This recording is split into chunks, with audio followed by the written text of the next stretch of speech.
Mas, itu tangannya tolong digerakkan ya, tangan itu tolong dioptimalkan.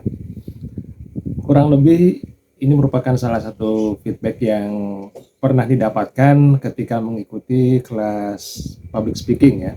Jadi sang mentor itu seringkali mewanti-wanti ketika pesertanya itu sedang tampil, selain memperhatikan kata-kata, intonasi, juga memperhatikan gerakan tangan, kemudian gerak-gerik tubuh dan juga ekspresi. Nah, kenapa sih hal ini seringkali menjadi hal yang cukup disoroti oleh para mentor di bidang public speaking? Jadi kalau saya pernah mendengar itu, ternyata yang namanya tangan itu yang pertama bisa membuat si pembicara, apapun agendanya, itu terlihat lebih rileks, lebih nyaman, dan yang kedua tentunya ini bisa membantu memperbesar peluang pemahaman dari peserta karena kita tidak hanya berbicara tapi juga menggunakan gerakan tangan ini untuk menekankan dan menjelaskan sebuah maksud tertentu. Nah, ngomong-ngomong mengenai gerakan tangan, hal serupa juga saya peroleh ketika sedang membaca buku yang ditulis oleh Joe Navarro, ya, di mana beliau ini merupakan mantan agen FBI, spesialis komunikasi nonverbal ya. Sebagaimana kita tahu bahwa komunikasi itu ada dua ya, ada yang sifatnya verbal dan juga ada yang nonverbal. Di sini kalau versi bahasa Indonesia terjemahannya adalah cara cepat membaca bahasa tubuh. Nah, seperti ini. Oke, banyak pembahasan di dalamnya, walaupun memang ini juga didasari dari pengalaman beliau ya sebagai mantan agen FBI tentang membaca gerak-gerik orang yang memang sedang berinteraksi dengan dirinya. Nah, di sini ada sebuah poin tentang bahasa nonverbal tangan dan jari. Nah, ini kita simak dulu yuk penjelasannya seperti apa. Di antara semua spesies, tangan manusia itu unik karena tak hanya dilihat dari apa yang dapat mereka lakukan, namun juga dari cara mereka berkomunikasi. Nah, ternyata di sini ditekankan bahwa tangan itu selain memang memiliki fungsi sebagaimana mestinya tangan ya, ada yang mencengkram, menggenggam, kemudian melakukan banyak aktivitas lainnya, ternyata ini juga dapat berkomunikasi. Tangan manusia dapat mengecat kapel sistine, memetik gitar, menggunakan alat operasi, membentuk baja, memahat patung David, serta menulis puisi. Nah, kemudian mereka dapat memegang, menggaruk, menusuk, menonjok, merasakan, mendeteksi, mengevaluasi, menahan, dan membentuk dunia di sekitar kita. Tangan kita sangat ekspresif. Mereka menulis untuk si tunarungu, membantu bercerita atau menunjukkan pikiran kita yang terdalam.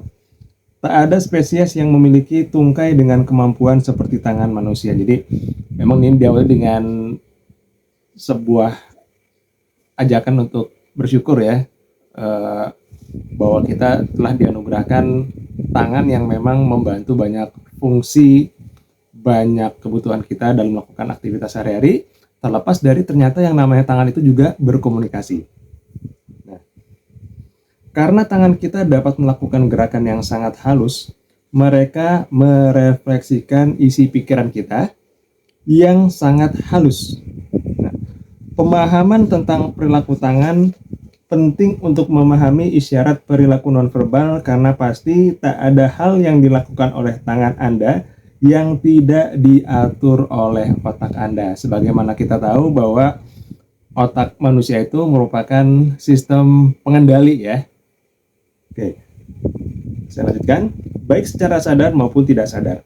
Di samping kemampuan mencerna bahasa verbal selama jutaan tahun dalam masa evolusi, otak kita tersambung dengan tangan untuk mengkomunikasikan emosi, pikiran, dan perasaan kita secara akurat.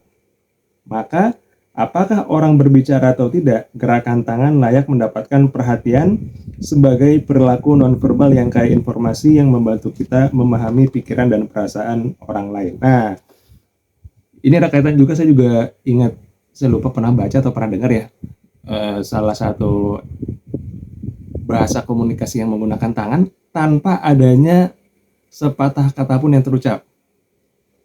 Contoh, ada sebuah ekspresi di mana orang itu gugup dan grogi tanpa bicara bahwa dirinya itu sedang gugup atau grogi, tapi gerakan tangannya ini memberikan sinyal atau isyarat bahwa dirinya itu sedang gugup atau grogi. Seperti apa? Seperti misalkan menggaruk-garuk yang sebetulnya organ tubuh yang digaruk itu sedang tidak gatal, ya.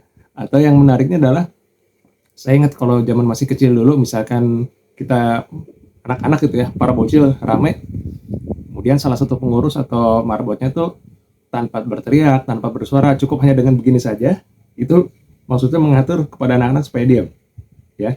Atau ada juga gerakan seperti ini. Misalkan ada anak-anak yang sedang berlari-larian, itu meminta untuk duduk, tenang, ya, seperti itu. Oke, kita lanjut lagi ya. Nah, ternyata di sini ada penjelasan juga. Ada sebuah subtema, yaitu bagaimana penampilan dan bahasa nonverbal mempengaruhi persepsi hubungan antar pribadi. Nah, penjelasannya adalah, tak hanya tangan orang yang mengkomunikasikan informasi penting kepada kita, namun gerakan tangan kita juga mempengaruhi pandangan orang terhadap kita. Maka, bagaimana kita menggunakan tangan kita, serta apa yang kita pelajari dari perilaku tangan orang lain berkontribusi pada efektivitas hubungan antar pribadi. Nah, kemudian di sini ada juga penjelasan, otak manusia diprogram untuk merasakan getaran lengan dan jari yang terhalus sekalipun. Bahkan otak kita memiliki perhatian yang cukup besar pada pergelangan tangan, telapak tangan, jari-jari, dan tangan dibandingkan bagian tubuh lainnya.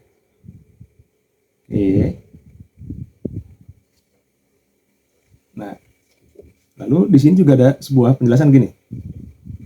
Sebagian besar pembicara yang sukses menggunakan gerakan tangan yang sangat menonjol. Sayangnya, contoh terbaik yang dapat saya berikan, saya itu berarti si Joe Navarro ya sebagai penulis, tentang seseorang yang membangun kemampuan gerakan lengan untuk memperbaiki kemampuan komunikasinya adalah Adolf Hitler. Ini salah satu nama besar juga yang tentunya kita kenal ya. Sebagai prajurit berpangkat rendah di Perang Dunia Pertama, pelukis kartu ucapan, dan orang dengan fisik yang tak menonjol, Hitler tidak memiliki persyaratan atau aura panggung yang biasanya diasosiasikan dengan orator yang hebat.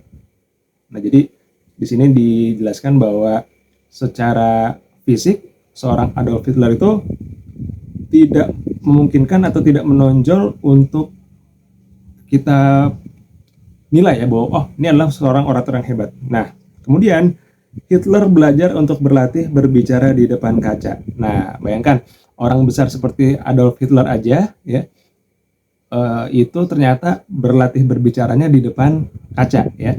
Maka buat Anda semua yang memang ternyata mulai dari saat ini dan seterusnya banyak sekali aktivitas yang membutuhkan berkomunikasi, berinteraksi, public speaking ataupun presentasi, jangan ragu untuk memulai latihan bicara sendiri di depan cermin atau di depan kaca. Ya walaupun kalau era sekarang itu bisa kita konversi menggunakan di depan telepon pintar kita karena sudah dilengkapi dengan kamera dan mode untuk merekam.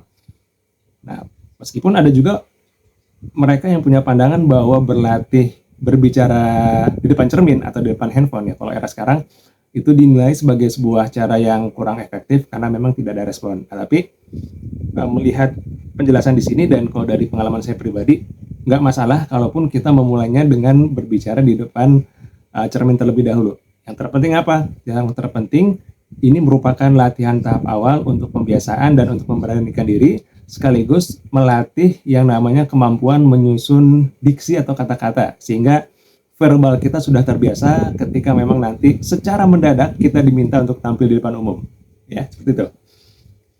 Oke, kemudian tadi sampai sini ya, Hitler belajar untuk berlatih berbicara di depan kaca. Nah, kemudian ia merekam dirinya saat melatih gerakan lengan untuk menciptakan gaya bicara yang dramatis. Nah, saya ingat kalau salah satu pose beliau itu yang cukup fenomenal ya gerakan tangan seperti ini. Yang ternyata di sini disebutkan bahwa itu semua dilatih sampai akhirnya dia mendapatkan gerakan lengan yang menciptakan gaya bicara yang dramatis. Nah, sisanya adalah sejarah. Manusia yang kejam dapat menjadi pemimpin yang terkenal dengan menggunakan kemampuan retorika. Beberapa video yang merekam Hitler melatih gerakan lengan masih tersimpan. Video-video tersebut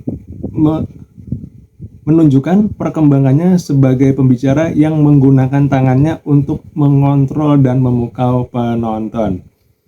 Nah, jadi kalau bacanya saya jadi penasaran. Jadi setelah merekam ini, ingin juga melihat video-video lainnya dari pembicara-pembicara hebat. Seingat saya, memang gerakan tangan tuh begitu dioptimalkan fungsinya. Artinya yang dimaksud dioptimalkan adalah bukan gerakan tangan yang sangat banyak, tapi dilakukan sesuai dengan porsi dan kadarnya. Dan sebaliknya, mereka itu tidak hanya diam dari awal berbicara sampai dengan akhir, tapi tetap ada gerakan tangan walaupun minimal hanya digunakan untuk menekankan bagian-bagian tertentu, ya. Nah, saya lanjut lagi. Kemudian di sini juga dibahas tangan yang disembunyikan menciptakan kesan negatif. Pastikan tangan Anda terlihat. Oke. Kalau melihat ini saya penasaran nih, bagaimana sih dengan mereka yang melakukan aktivitas entah meeting, entah itu presentasi yang memang dilakukan secara daring atau online, yang memang audiens yang melihatnya itu hanya sebatas kaca kecil saja, ya. Nah, kita lihat dulu. Orang akan melihat Anda dengan rasa curiga apabila mereka tak dapat melihat tangan Anda ketika Anda berbicara tentunya, ya. Maka selalu pastikan bahwa tangan Anda terlihat saat berkomunikasi secara langsung dengan orang lain. Oh, kalau di sini masih ditekankan berkomunikasi secara langsung. Apabila Anda berbicara dengan seseorang yang tangannya berada di bawah meja, saya rasa Anda akan segera merasakan betapa tak nyamannya perbincangan tersebut. Saat kita berinteraksi dengan individu lain, kita berharap untuk melihat tangan mereka karena otak bergantung pada mereka sebagai bagian penting komunikasi. Saat tangan tak terlihat atau tidak terlalu ekspresif, maka kualitas dan kejujuran informasi yang disampaikan akan terpengaruh. Nah, kalau menyimak penjelasan dari buku ini ya yang barusan, tetap sekalipun itu sesi pertemuan atau percakapannya dilakukan secara online atau daring, kalau memang kita dimungkinkan untuk meletakkan perangkat handphone ataupun laptop kita, itu pastikan ada gerakan tangan yang memang terlihat itu supaya orang bisa mengetahui dan merasakan ekspresi kita dan maksud dari kata-kata yang kita sampaikan. Terkecuali kalau memang kita melakukan meetingnya misalkan saat di kendaraan dan itu tidak ada penyangganya yang otomatis kita perlu memegang perangkat smartphone kita, maka otomatis gerakan tangan kita nggak akan kelihatan. Nah, kita lihat nih, ternyata si penulis ini melakukan sebuah percobaan. Ini judulnya agak unik nih kalau misalkan diterjemahkan ke bahasa Indonesia, ya. Percobaan bawah tangan. Nah, kita lihat seperti apa sih. Bertahun-tahun yang lalu saya melaksanakan studi informal di 3 kelas saya. Oke, karena memang dia ini juga sebagai pengajar kayaknya. Saya meminta para murid untuk saling mewawancarai dan menginstruksikan separuh kelas untuk menaruh tangannya di bawah meja selama perbincangan. Jadi ada 3 kelas yang diteliti, ya. Kemudian murid-muridnya itu diminta untuk saling melakukan proses wawancara dan meminta separuh dari siswanya di setiap kelas itu untuk meletakkan tangannya di bawah meja selama perbincangan. Artinya didiamkan begini aja, ya. Nah, sedangkan separuhnya lagi diwawancara dengan tangan diletakkan di atas meja. Nah, perhatikan berikutnya, ya. Setelah wawancara selama 15 menit, kami menemukan bahwa orang yang diwawancarai dengan tangan di bawah meja diperkirakan merasa tidak nyaman, menahan diri, atau berpura-pura terhadap orang yang berbicara dengan mereka. Sedangkan orang yang diwawancarai dengan tangan di atas dipandang lebih terbuka dan bersahabat. Oke, dan tak ada yang diduga berbohong. Ini bukan eksperimen yang ilmiah namun cukup instruktif. Saat melakukan survei juri, suatu hal yang menonjol adalah bagaimana para juri tidak menyukai pengacara yang bersembunyi di belakang meja. Para juri ingin melihat tangan para pengacara sehingga mereka dapat mengukur presentasinya dengan akurat. Juri juga tak suka bila saksi menyembunyikan tangannya. Hal ini terlihat negatif, seolah mengatakan bahwa saksi menahan diri atau bahkan berbohong. Nah, kita kembali ke ini, hasil percobaan yang dilakukan di 3 kelas yang berbeda dengan 2 perilaku yang berbeda yang memang disengajakan ya. Ternyata ketika siswanya itu sebagian ada yang diminta untuk meletakkan tangannya di bawah meja dan tidak menggerakkannya sepanjang proses wawancara, diperkirakan merasa tidak nyaman ya, jadi ada kepura-puraan.